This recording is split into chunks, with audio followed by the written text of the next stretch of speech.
Ako po si John Raven Dominguez, ang operator ng DTF2 dito sa Audion 2. Dito ay nagamit ng 7 days na may total 200 plus meters. Ito po yung printer head area. Ang last palit ng head ay noong July 17 at ang color ay hindi pa po napapalitan. Clean.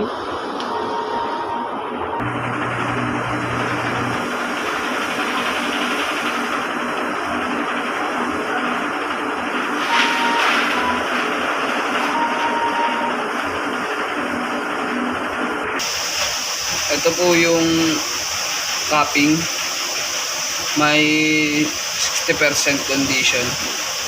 Check.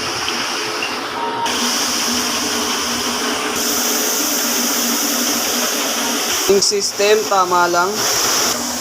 Waste tank ay nilinis kahapon. Ito po yung ABR. Dito naman po nakalagay ang stock sa Tanyos. Ito naman po ang records na nagamit, 5 sa white, 4 sa resin powder, 1 sa black, 1 sa yellow, 2 sa media. Ito naman po yung daily output. Ito naman po yung daily checklist. Yun lamang po, maraming salamat.